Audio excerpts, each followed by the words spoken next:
Welcome to this very special edition of the Average Joe's Movie Club cast. I'm Justin Peterson. I'm welcoming filmmaker Fernando Lino. Is that how you say your last name? Lino. Okay. Yeah, it's Lino. All right. Yeah. He's all the way from Portugal, and we're here to talk about his, not only him as a filmmaker, but his 2017 documentary Retirement Home, which I just checked out, and very interesting slice of life, but I'll let most of that come from the filmmaker himself.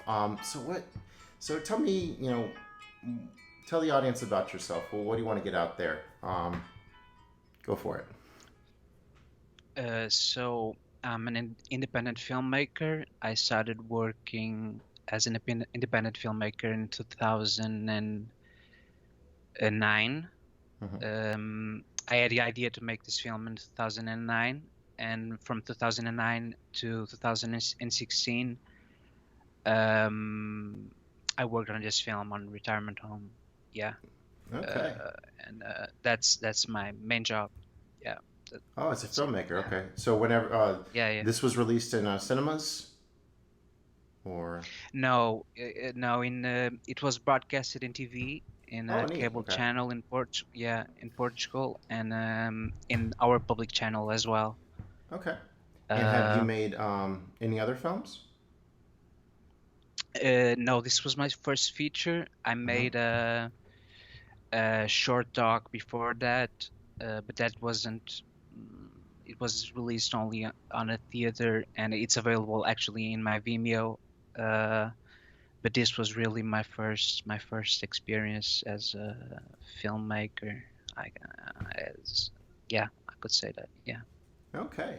So what I just watching it now personally, like, if I've said it on Letterboxd a few times, and yeah, it's very neat. We to actually explain how we got connected. You reached out to me on Twitter, I believe. You had seen my content on Letterboxd and podcasting, and yeah, you reached out to me to check out your film, and you know, we're in this podcast format, which is really exciting. Did you just kind of send out a blanket bunch of like, hey, please check out my movie, or anything about me that sparked your interest? No, that was interesting. I'm gonna tell you literally how I did it. Okay. I went to the page of Showa, the documentary, Oh, okay. by Cloud Lanzmann. Yep. Yeah. And I saw the users who gave 5 stars to it who had more followers, more traction. And I noticed that you were one of them. I love that. I've loved the documentary. That documentary is I Life think changing. maybe the most life-changing and maybe the most important documentary ever made, and Probably it will so. last for a long, At least for a long, long comprehensive. time. Jeez. Yeah, and I read a few of your reviews. I listened to your podcast. Mm-hmm. I felt a kinship towards a lot of the stuff that you like, a lot of the filmmakers. I know you love Paul Thomas Anderson, for instance, and I love him as well. It Yeah. was my favorite filmmaker as a teen. Okay. What's your and favorite now movie and from now him I then? I the Master. Okay. I think it's Master. Yeah. Nice. It's not the film that most people love the most about from him, Mm-hmm. but he himself says that it is his favorite film that he made, and I Oh. think that with time maybe it's going to grow on people. I think the same way Mm-hmm. that There Will Be Blood wasn't immediately appreciated. I don't know if you remember, if you saw that There Will Be Blood in cinema, I didn't. I in the caught that one theaters. after the fact. I caught No Country uh, for Old Men that year, but yeah, There Will Be Blood was off my radar. I was not quite keyed into the director film relationship yet, but I got there. oh, cool. Yeah, I actually saw it in the theaters, and the first reaction when I got out of the cinema was like, this is a different direction from Paul Thomas Anderson, from PTA, from what he got us used to. Mm-hmm. And Oh, for sure. I felt a bit, I don't know about this. Daniel Day-Lewis is fantastic in this film, but I don't know the ending, so much violence, and I don't know. But it was really a film that grew on me, and I Hmm. talked to even I remember talking to a friend 2 weeks or 3 weeks after we watched it, and we had the same film. Isn't it growing on you? This film, isn't it like, man, Ooh, you're this making me is watch it. Want to terrific, watch it terrific, again? fantastic film. And I don't even think it's Yeah. a, as much as I love it, I don't think it's a perfect movie. The fact that Paul Hmm. Dano plays twins and that's very confusing is kind of a rough patch for me. And the part where he's trekking through the wilderness with his fake brother, spoilers, kind of loses me. But Yeah. there's so much good around I think all that it doesn't even matter. yeah, yeah. I think it wasn't PTA first choice. I think Hmm. it was because that he really arrived late in the game. It was like I think it was 2 weeks, 3 weeks before shooting that they hired him. So he did a terrific job considering that. Um, it's a terrific, terrific film. There Will Be Blood. But The Master, I don't know. It's just such a study of the human soul and Hmm. Yeah, there's a lot of relation you know, there between There Will Be yeah, Blood and The Master, so it's cool to hear you to feel drawn to both. yeah, yeah. Let's talk a It's little bit it more is it's a about terrific filmmaker.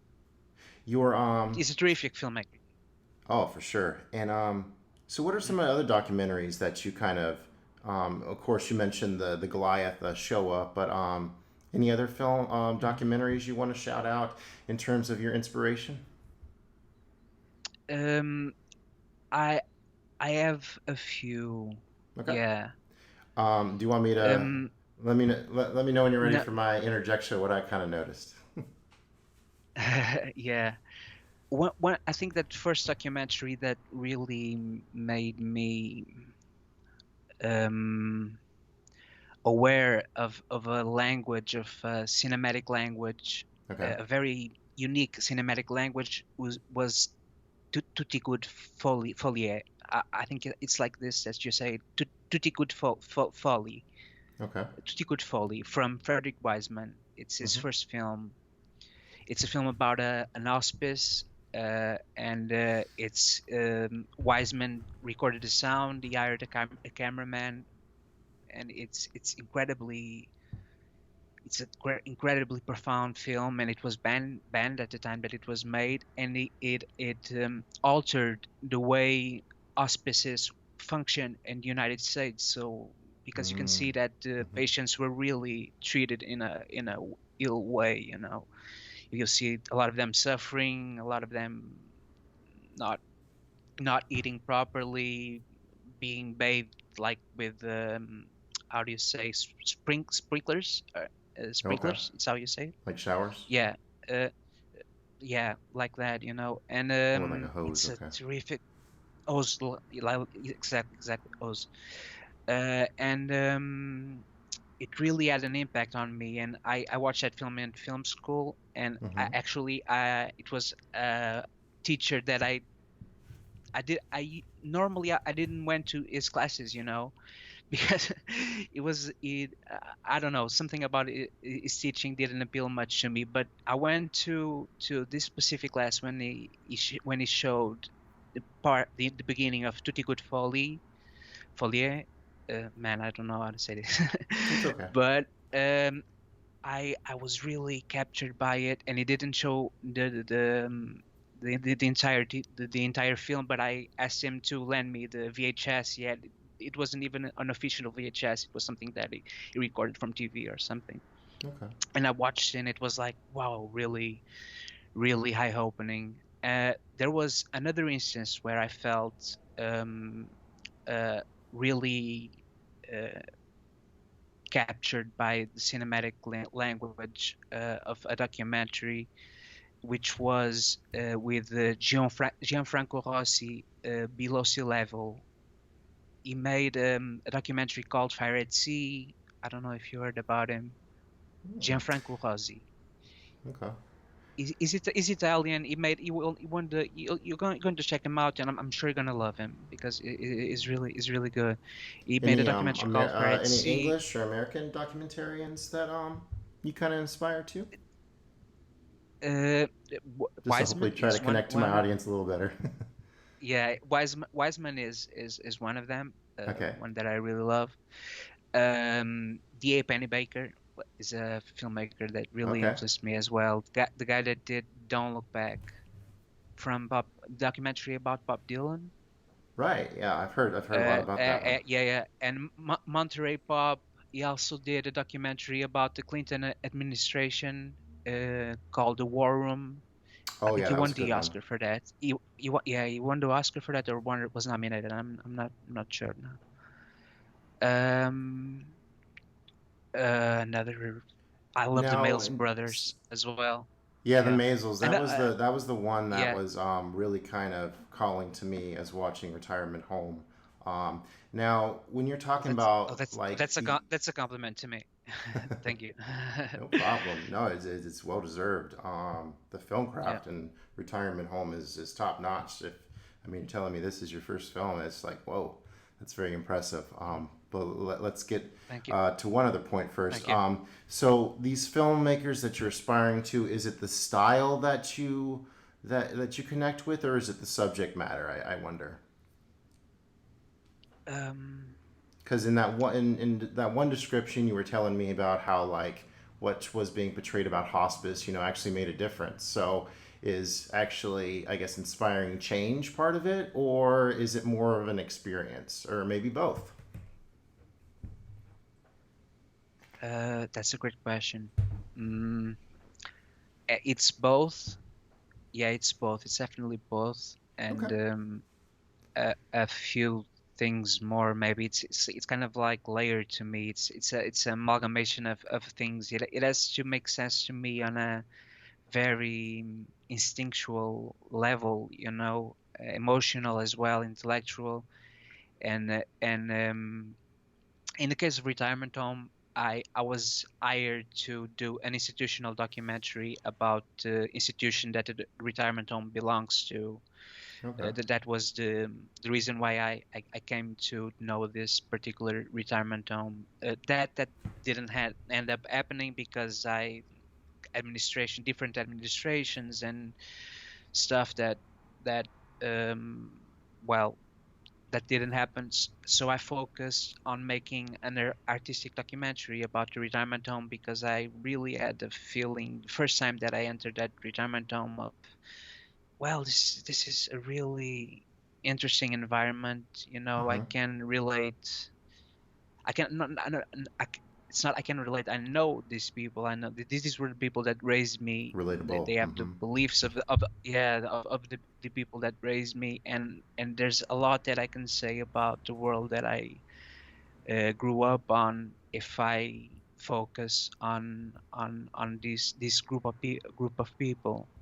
Okay. And it was a very instinctual thing. It makes sense. It really makes sense to make this. So I'm gonna focus on this. Yeah, So would you say the yeah. overall goal of the Now, doc is kind of showing the experience and just making these people relatable? certainly yes. Okay. Make a portrait of them. That's like my ultimate ultimate goal is it was really that to make a portrait that that made justice to them. That was what was in my mind when I was editing. When I was editing took me a while. It took me two Yeah. years to edit. Yeah, yeah. Okay. It was a How bit. much footage did you And capture? It's so naturalistic. Like you can't tell that anyone knows that a camera's there. I mean, was it just sitting on them for hours and they just got used to it? How'd you do it? yeah, thank you for saying that. It took a few weeks for them to get used to me, but I think I, it was a process. It Did you have was a whole like crew? no, it was just me, just Okay. me shooting. I did the audio and the the the camera as well, Wow. And it was a really I tried to it normally in this documentary teams there's like it normally consists of two people, one recording the audio in the case of Wiseman on and the Maysles brothers, one recording the audio, another one operating the camera. Mm-hmm. In the case of Rossi, Gianfranco Rossi, I think he shoots by himself. He doesn't have anyone else besides him. But it for me it was really I tried to take advantage from the fact that because it was only me, I could really create intimacy with them. I could get really close to them, and there was a point, as you mentioned, that they really forgot that I was here, that I was there. I was part of the furniture, really. I was the guy that arrived every day, that put his bag in the same place, said hi to everyone, and grabbed his camera, grabbed his tripod, put the camera on top of the tripod, Mm-hmm. and just went from place to place, waiting for, hanging out, just waiting for, like a fisherman, waiting for moments to capture Mm-hmm. moments. A fisherman at times, like I had to be really still and wait for stuff to happen. Sometimes a hunter. I had to go out after Okay. these moments because they were happening. I Great had to be metaphor. really fast moving. Yeah, I had to be really fast moving, so I could capture. I can tell you of this moment maybe that you remember. Do you remember the moment where they sing "Happy Birthday" in Yeah, towards the the end, right? film? Yeah, yeah. That was that there was it was really, I had to be really fast shooting that one, and every shot counted. It was like there was there are instances in between shots. I had literally 10, 15 seconds, to grab my camera, put it in another setup, record, put play record, and capture the shot. Okay. There's instances like that, and there was a balance of both of those things. Sometimes I had to wait, sometimes I had to go after what was happening to there is another instance. Do you remember that sequence when there's a couple and they're Okay. kind of in this back and forth, uh, like is hitting on her, but at the same time pushing her away, and then the two ladies commented, then they just kissed, Okay. Yeah, and that that yeah, yeah, mm-hmm. that they just kissed. Yeah, that was literally after I shot that moment, that shot, that shot happened. Them commenting on them having just kissed, and it was kind of those fortunate accidents that happen Okay. in documentaries all the time. Yeah. So how much footage, like, what's the time span it took to shoot it? Because I mean, it really does feel like it's all in one day kind of thing. Oh, that's cool. Thank you for saying that. It took me 6 months from October of Okay, 2012 not too to bad. March of 2013, and it was actually an interesting moment in time to capture. Because at the time you remember that time were in a economic crisis after the 2008 crash, Wall Okay. Street crash. There was all that problem, all those economical problems and social problems that ensue after that. Um, and in 2012, I think it reached its peak in Portugal. The unemployment rates were at its highest from 2000 October of 2012 to March 2013 at 17%. So it was a really rough period for our economy. And there was a lot of dissatisfaction in the streets, in the cafes, in the coffee shops, and wherever you went, people were struggling a lot with it. I saw a bit of that in the documentary, in the retirement home, and I tried to capture it in the documentary. Then you see it in some instances, some people making a reference that they're cutting pensions, they're cutting Mm. salaries and all that. But it wasn't omnipresent, you know. It was sometimes it was talked about, and I tried to capture that as well. Okay. Yeah, I So saw you know, that in the yeah. description, and it didn't really hit me in the face with like how present that was, but it more so of like you're sitting around this group of old folks, and of course they're probably excuse my language, bitching about the times. so Yeah, yeah, yeah.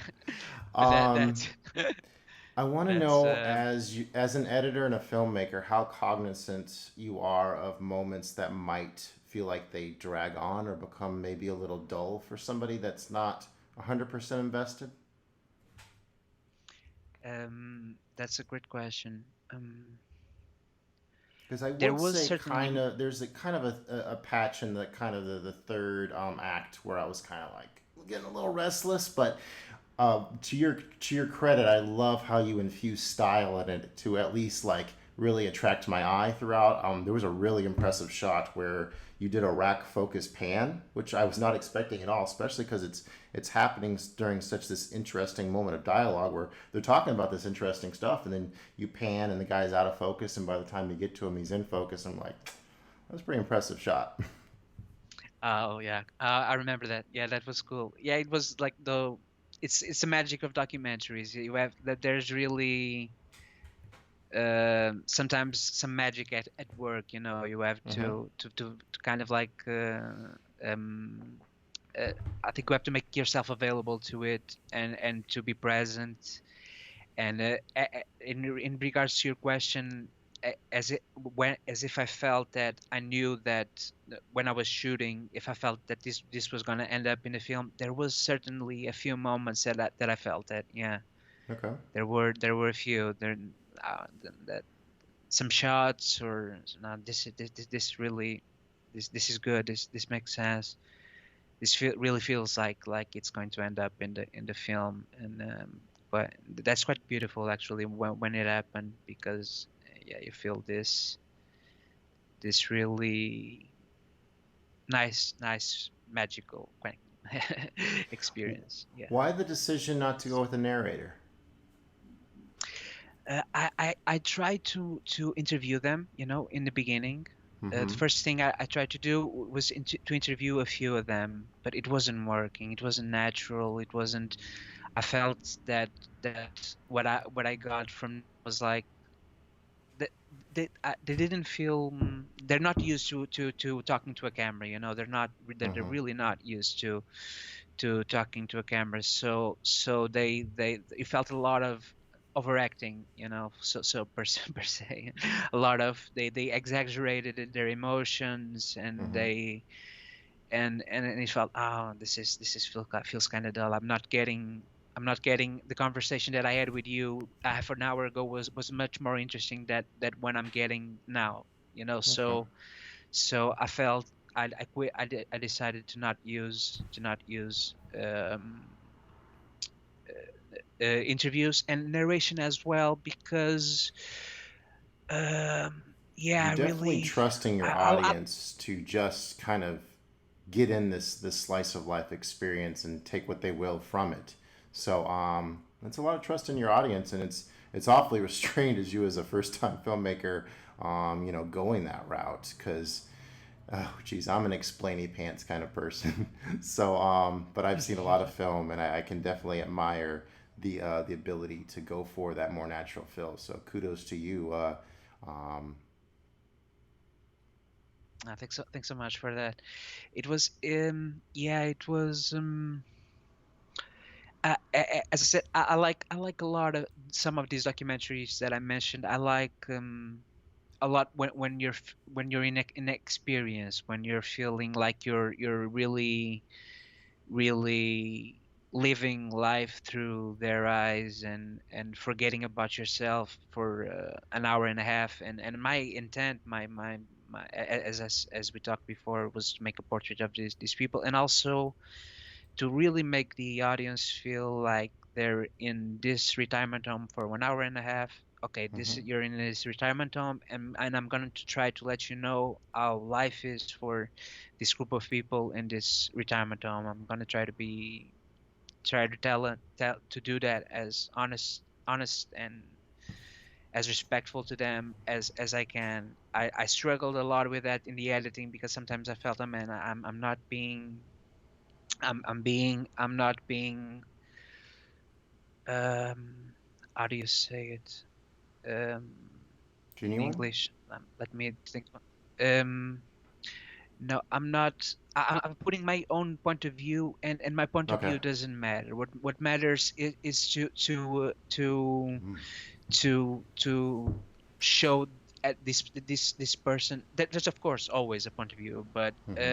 what matters is what this person the way this person feels, what she has to say. It doesn't matter if I agree or not with it, because there's instances where some folks say things that I don't necessarily agree, but this is how they are. This is Mm-hmm. how they see life. This is how they live, and I don't think that it's fair to them that I should interfere with that, you know. So there was a lot of that took a lot of work, you know, in the edit to try to do that. Yeah. Yeah, that speaks to my soul a little bit because I went through journalism school, so I spent a lot of time interviewing people and doing short news stories. So it's kind of neat to see how you expanded it into this slice of life format. Now, I'm going to ask a question and then I'm going to give my answer to it, and then just so I can put it out there and not be influenced.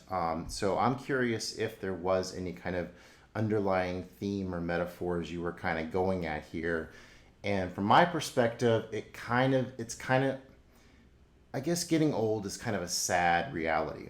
And I feel that these people in here are kind of stuck just kind of doing these mundane things, and they watch TV and they see the world around them. And I guess I'm not even sure where I was going with that, but it's just Yeah, kind of this. Oh, go ahead. yeah, can I think what you mean to say sometimes they rebel against it a bit, you know, because they're you know they're old, as you say, and then Mm-hmm. they it's um it's not always bright to be old, right? Mm-hmm. Sometimes And it's maybe they kind of feel uh stuck in this kind of isolated situation, but I mean they kind of make the best out of it because they do have that community. yeah, and I really felt that it was really good for some of them, you know. There's stuff that I didn't show or that I couldn't capture in a in a way that it made sense to show, but I could really feel that some of them were a bit lonely outside of Mm-hmm. this retirement home, and then in this 8 hours or 9 hours that they had, they could at least sometimes speak with each other. They could make activities. They could make yoga. And regarding to your question, I think that sometimes they rebelled against that state, that their condition, as sometimes we all rebel against with the condition that we find ourselves in, and that's how we find change in our lives. And I tried to show also the rebel a rebel you say you said metaphors that I tried to find for the Mm-hmm. to find in the film. I try to find metaphors, but more than metaphors, I try to find representation. You know, Oh, okay. like so, in the sense that you can go you see a classroom and you see the people in this retirement home, and you can find some elements that you know that there's a kid that was a bit more rebel, and you can find that that person in Georgina was a person that said at some point that she wanted to get out of the retirement home and it didn't let her. She's complaining about it. But I don't like this here. I don't want to be here. Yeah, there's people like her, and in every institution, in every school class, in every you Yeah, know, all in every kinds of people. as all kinds of people. Yeah, and And I now tried that to you find say that, a that yeah, that I think that's my favorite parts of the film are these little sparks of little personality that kind of break the mold. Um, there's this part where this guy is talking about, I think, shooting different people. Am I remembering this right? No, yeah, he was in Angola, which was our. It was it's called Berto. It was in Angola. There was in the dictatorship in Portugal. Mm-hmm. We had a war between our country and our Oh, okay. colonies. Mm-hmm. We had and Angola was one of our colonies in the same sense that the United States belonged to the British Empire Right, and you rebelled colonialism. against it. Gotcha. But yeah, yeah, colonial. And we had and he went to that fight. It was not long ago. It was in the 60s and early Okay. 70s. Um, and yeah, he says at some point that if he met the woman that he's kind of as a crush on, that if he met her, that he's messing with her, that he'd stab her in her ear, if he met her there. He did a lot of that with her. It was like he had a crush on her, and they had all this go, going back and forth between them. That was like literally two teenagers. They seem like two teenagers if you and I try to show that in the Okay. film. And Yeah. it's a Catholic service kind of going on. There's a lot of mentions to the Mother Mary, which as a Lutheran, I guess I've heard that that Catholicism's a lot more Mary focused. So is that any validity there? Yeah, yeah. It's that's if there's a thing that it's omnipresent in their lives is really faith, you know. Mm-hmm. In Portugal, in case of Portugal, the faith that we have um, the most the most people belonging to is Catholicism. Okay. I think Lutheran, you don't. I know Lutheran and Martin Luther, Mm-hmm. but I'm not sure what the differences are Mm-hmm. between Catholicism and I think a lot of Lutheranism. similarities, just differences in the wording, but it's Yeah, just it's neat to hear most. those pops of Mary within like the context of the Yeah, the religious rituals. It's like, oh, they're definitely Catholics. mm, So again, that yeah, splashes of yeah. personality. And then we hear about sharks and octopuses at one point. I'm like, what is going on? But then what that pays off at the end with the costume contest. Yeah, yeah. That was the uh, before answering your question regarding that, I think that that was one of the things that I wanted to show because that's something that I grew up with and it really had an influence in my life and I kind of I had a strong influence in my life because I grew up a Catholic Okay. and I attended mass. I went to mass every week, and it was a very important part of my life.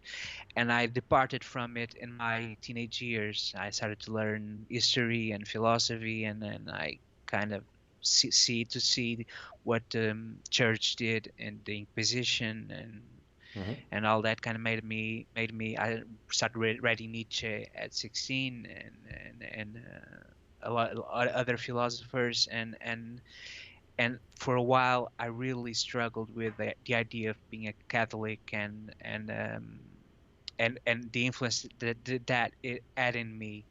So for a while I worked abroad. I lived in Holland and then Amsterdam, and when I worked on TV there.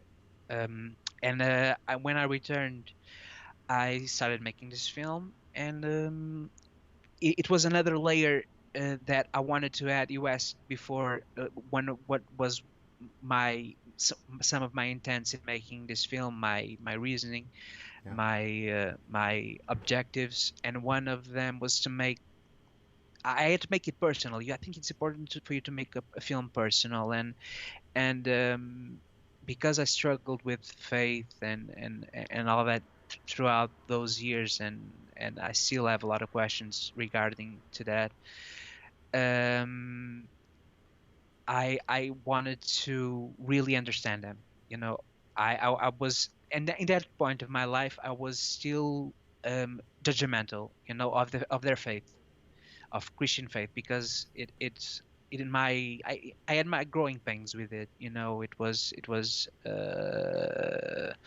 a facet of my life that I struggled with. And it was really making this film really made me more aware of how important and how a pillar it is in these people life, in this group of people. It is how important it is for them, and how much they need it. You in Portuguese, I think you know the term rosary. Yes. um yeah, they do that every day. That's something that they do every day. Every time you would hear, you would see some mention in the TV of Fatima, which is our sanctuary in Portugal. They would react to it immediately, like, oh, there's Nossa Senhora de Fatima. Oh, God bless her, God bless her. It's like it's omnipresent. It's present. Yeah, I felt it. It's present all the time in these people's lives. I try to show that. I really it was be I think it really made a lot of sense to show it. And in that process, I think I learned something from it. I know I think I really became more much less judgmental of their faith, and more I even gained something of a spiritual. I think I gained a spiritual growth in me from making this film, and I have my own. I don't know. Maybe you feel it the same way as I do, but we search for transcendence in films and in music and art. I Yeah. don't know if it's that's the case for you. Yeah. It's kind of bizarre you describe it like that because I recently had the epiphany where, um, yeah, I've always been pretty church going, but at the same time had my doubts and struggles, just very similar to the way you described it. But I recently had the epiphany to where, families that do go to church have this sense of community, have this institution of, like the family values kind of reiterated within, the lessons of the church. And so to separate your family from that, you start to kind of the family structure that I think church sometimes tries to build up might be cracking at the seams a little bit. So almost like there probably is a little more value here than you really give it credit for. In terms of so it's fascinating to see that you saw that those appreciations for their appreciation for religion, just like I've kind of seen that recently. So that's just a funny thing I Yeah, yeah. that came to mind. It's really, yeah, it's really cool to say that, and I really I can relate to it. Yeah, yeah. Another pop of personality that I enjoyed. There's a bit of nationalism in there. I think they're watching a soccer game, football game, and they sing the Yeah. anthem, and they're like, "Oh, we have the most beautiful anthem," which was it was fun to hear that.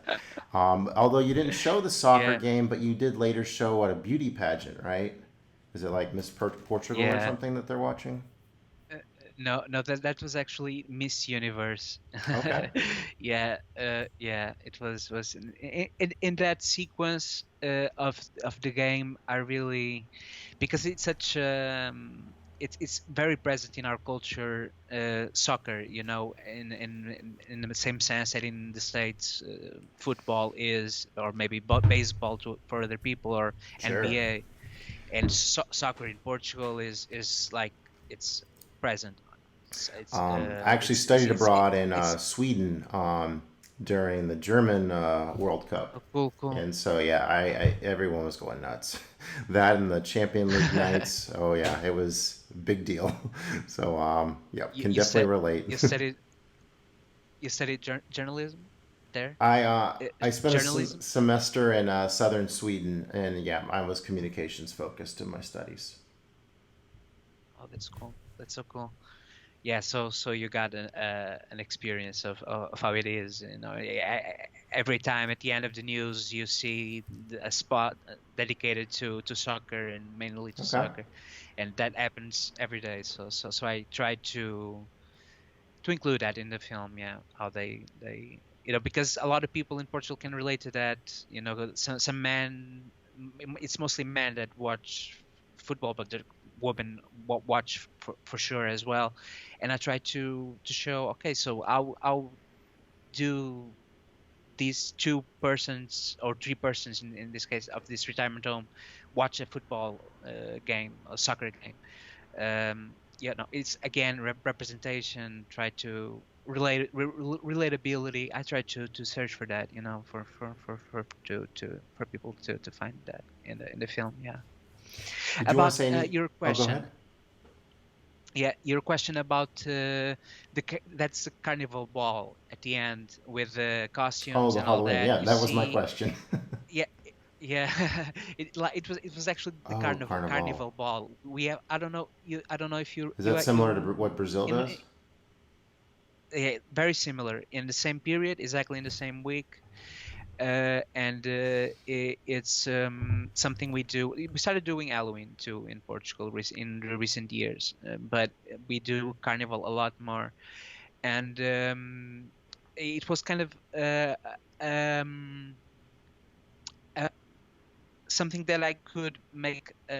It really made sense as a climax of the film, in the sense of we're seeing this group of people, this portrait of this group of people. We're not uh, seeing them exactly as they are, because I couldn't as much. I could make a series of 10 hours, a Netflix series of 10 hours with these people, and I still wouldn't show how complex and how nuanced everyone is, because people are complicated, people are complex.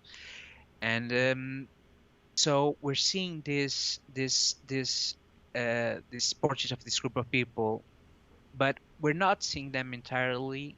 And okay, let's see them. We're seeing, in a way, the masks, bit some masks of them in a way, not only but in a way too. We're seeing them, and we're seeing a representation of them. So at the end, it really made sense. Okay, let's end with the carnival ball then. Let's set them with costumes and having a blast and having a good time.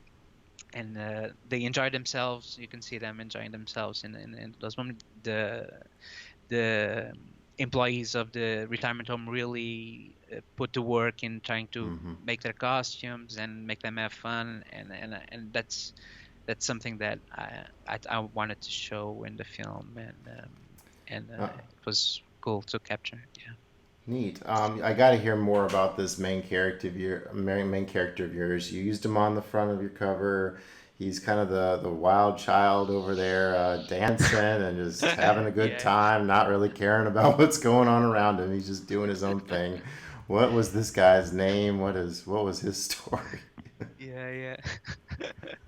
Yeah, is hilarious, hilarious. Arthur. It says Arthur in if it's Okay. translated to English. Arthur, Arthur.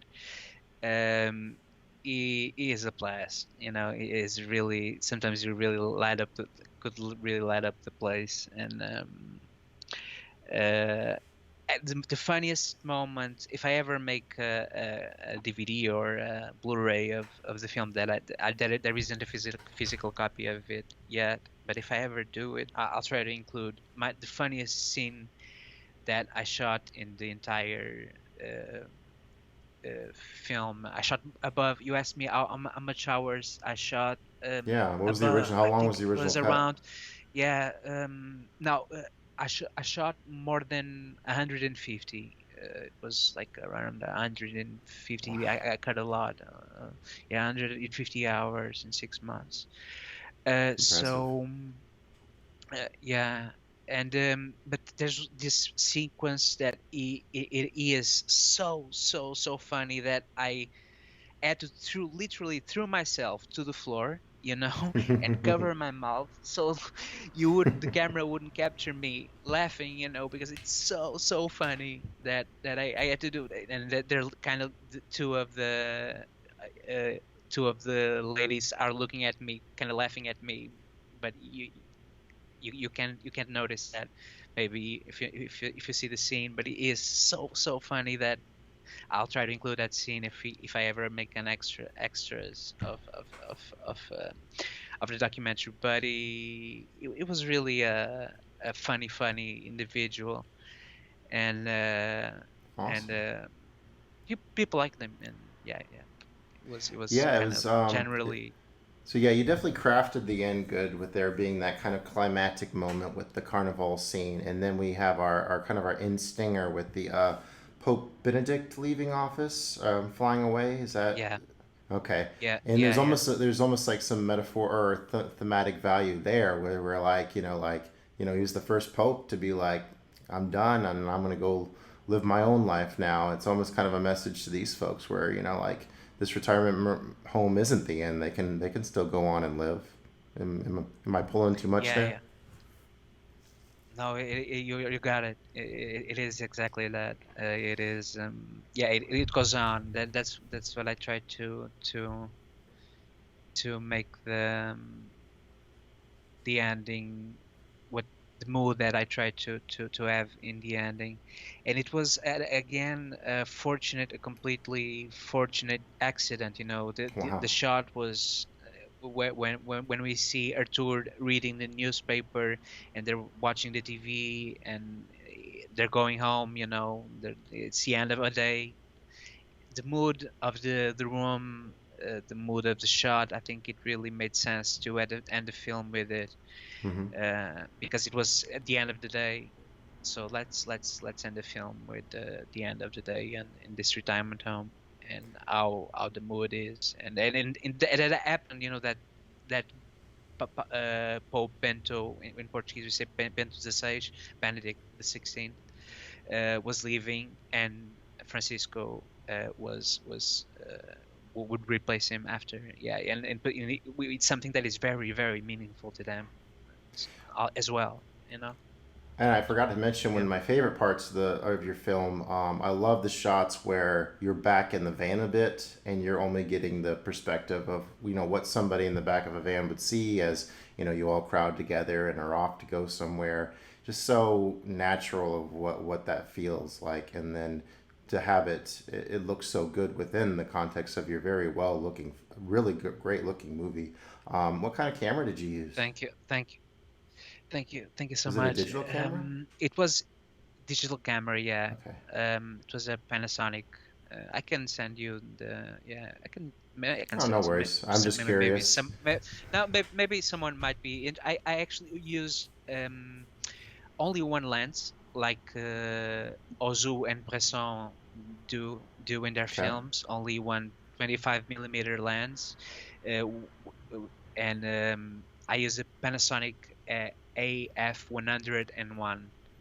It's a camera that was released around the period when I shot it, like 1 year, maybe 1 year before, and it really made a lot of sense to use that camera for me, and the lens as well, because it has a shallow focus, you know, and so when I wanted to focus on one person or two persons, I could really just focus on them and what was around them. You kind of, it made you focus more on them, and the fact that I used only one lens, the I think it makes the audience feel like their point of view is not being messed a lot with. They can really uh, I think it's a great way to establish the routines and the rituals that they have, you know, to keep it. And there's more reasons than those, but those are definitely uh, some of the reasons why I chose to use one lens only. But it's Was it really natural lighting, or did you have some lights set up? Because it's a great looking picture if there's no lighting. thank you. Yeah, no lightning, all Oh, wow, natural. that's Yeah, impressive. all natural. Yeah, yeah. It Wow. was I color grading gave me a lot of work too Okay. as well. It took me more than 6 months to color grade it. So I use a lot of effects to make the look of the film feel as it ended up being. Yeah. Okay. A few final notes here. I'm curious, did you design all the subtitles yourself? Yeah, I did. I Okay, made the wow. subtitles as well. Yeah, yeah. Because obviously there's some crafting there with what you include, not include for your non Yeah, Portuguese speaking audience. yeah. I tried to include a few information that wouldn't be of you wouldn't know if you, unless you were Portuguese. A few notes so you can kind of make sense of what's happening. Yeah, I added a few things. Yeah. And so how was it like working with Prime to get this available for the world to watch? It's much better to be on VOD than on the on SVOD, because Prime doesn't pay independent filmmakers very well. The SVOD and VOD is a bit better. It's 50-50%, and Okay. it yeah, and they kind of it's a cool tool because I think that it's available to any independent filmmakers. So if you want to make a film and want to make it reach a big audience, and you also have to put the work in promoting it and talking to people about it. Yeah. Yeah, it can be a good tool, but there's others now surging. I've been hearing about Tubi as well, which Okay. seems kind of cool the way they work, and I've seen their catalog, and they have a lot of really good films. Have you seen their catalog? I've just Tubi? I recently dipped in to watch something recently. I think I watched like Halloween 3 or something, but yeah, I should Yeah, probably go in there more. And there's so many streaming services with constantly yeah. changing stuff. So yeah, it's neat to track down what you want sometimes, but it's there. Just gotta put some effort in, right? Oh, it's cool. I think you'll find a lot of titles that you'll like that. I've seen at least 10 great Herzog films, and Okay. Fitzcarraldo is there. Awesome. Gear, The Wrath of God, a few of his documentaries. Really, really, really cool stuff. Great, great, great stuff. So what's next Yeah. for you as a filmmaker? Would you make it in the same style? Any lessons learned you'd give for any future filmmakers out there? Um. Uh. I don't think I would make another film in the same way that I did this one, because it was really art, a lot of work and a lot Yeah. of art. I think I would prefer to have more collaborators working with me, because yeah, I had a person help making the soundtrack, Pedro Gaspar, who did the soundtrack. We worked together for Oh four yeah, I months. forgot to mention the music. And The yeah, yeah, music yeah, folds the in very music, yeah, nicely yeah. and adds good atmosphere. Yeah, yeah, he did a great job. We worked for months on it, and it was really a pleasure to work with him. And yeah, it was fun as well to it was the most collaborative part of the entire film, in the post production. Then there was a sound mix that I also asked another person to make it for me, because sound is a thing that I'm not very good at. It's a craft that needs a lot of study, and that I don't dominate at all. That I don't feel very comfortable. The others I try to do my best. Yeah. And And as for the future, you asked. I have a yeah, project that I've been working on, yeah, since last year. It actually got greenlit, but I can't say much about it because we're talking about the the contractual part of it and all that, and we're trying to get around that. But hopefully, yeah, I'm gonna start working on that. I'll be start working on that soon. Yeah. awesome. Well, thanks so much, Fernando, for all your time. The minute that I heard Thank. you were a filmmaker and you wanted to talk about your films, like, well, yeah, that's perfect for me. I always get, I do my own interpretations of things, and it's really neat to hear from the artist themselves. It was really a cool opportunity. So I'm so glad you reached out to me. I'm so glad, yes, as well that you agreed to do this with me. I'm really happy to have talked to you. It's actually my first interview, a big interview, with relating to retirement home. So I'm Awesome. really it's been a really cool experience for me Yeah, to yeah. to be You able to never talk know with what you you're gonna about it. get on, somebody contacting you on Twitter. But to watch your film through and see so much craft and Yeah. thoughtfulness, it's a blessing that, this is the documentary that came to my door. So it was a pleasure.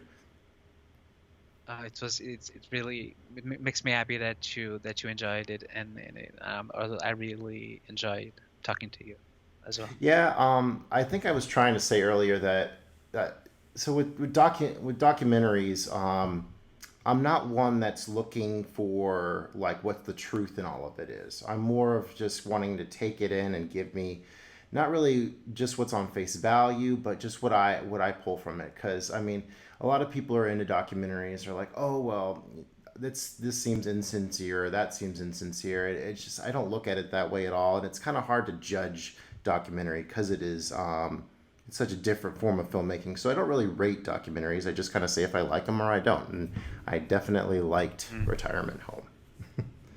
It Oh, that's really cool. it's And very thoughtful. that, It's that kind of it's the thing. slow at times, but it has a great payoff. Sorry to interrupt. I tried.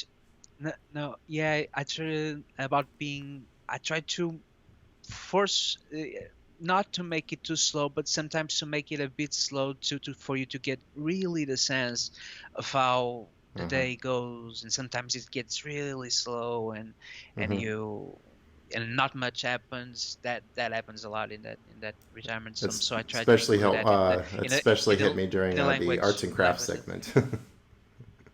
yeah. And in regarding to what you said about documentaries in general, I think that I really identify with a lot of actually American documentary filmmakers did in the 60s and the 50s and in the 70s as well, with the direct cinema movement. There's also the cinema verite. It's a French term. I don't like that Hmm. term very much, and a lot of filmmakers don't like it as well because uh, cinema verite is kind of I don't know. There's always a point of view, and you're not you can't be a fly in the wall. There's the camera as much as you want not to as much as you want it not to interfere with what's happening. Just the fact that you're there, you're interfering a bit, just a bit. It might Yeah. be just a conversation might change a little bit. That the atmosphere might change a little bit. I tried to disappear. I really tried to approach it like in a Zen way. It was sometimes really tiresome for me to do that, to be really calm and really still for them, for letting things to happen. But I really identify with D.A. Pennebaker that we mentioned already, that we talked about, and Wiseman and the Maysles brothers that you mentioned as well. Did because what they were Pennebaker said a really beautiful thing, which was, I don't try to be a fly in the wall. I try to be a friend in the room. And that's really, I think that's a really cool attitude, because Yeah. when they talk to me, I didn't turn didn't reply back or turned like gave them a stare, a blank stare. I didn't do that to them. I would reply.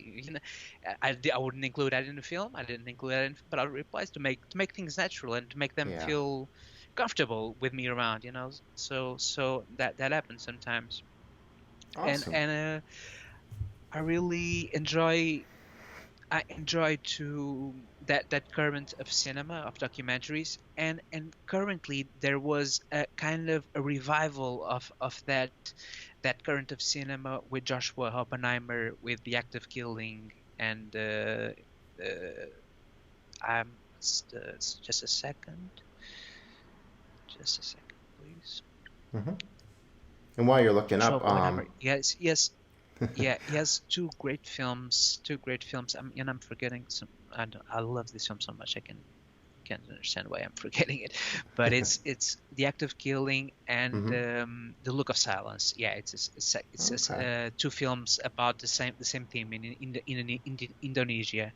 And there are also another documentary that was released recently that I watched and was gobsmacked by it. That was really good. Professor Bachmann and his class. It's a German. It's a documentary about a German teacher and his class that is very multicultural. Is a really good documentary. And they really um, exist in that vein of the direct cinema style documentaries, but Okay. also in the case of Professor Bachmann, it's really direct cinema from beginning to end, and it has a really sharp cinematic language. It is a really terrific documentary. There was a recent one that I watched as well called Gunda. I'm giving you a lot of I got a lot of films now, maybe to watch later. I think Yeah. you'll appreciate some of them. I really love that one as well because it is made in the same vein. Um, and in the case of Act of Killing and the second film of Joshua Oppenheimer, The Look of Silence, I think they're masterpieces, and it's like making there's still room to improve the language of documentary, and there's still it's like it's the tree. There's many branches, and there's new branches coming up that are very interesting still, and there's going to be more branches, new filmmakers coming up with new ideas and new ways to approach the documentary filmmaking genre, so to say. Yeah.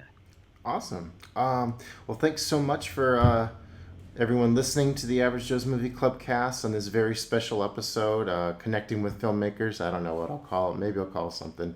If I am ever blessed again to talk to somebody else, I think I think quite I as think I special as think you you. I think you should I think you should do more of these, Justin. You're good at this. I'll You try. think you I'll should try. do more of this? Yeah. Awesome. I'll make sure to include information about retirement home in the description for this video, along with ways you can get in touch with Fernando if you want to hear more. And thanks so much for joining me, and have a wonderful rest of your day. See you guys.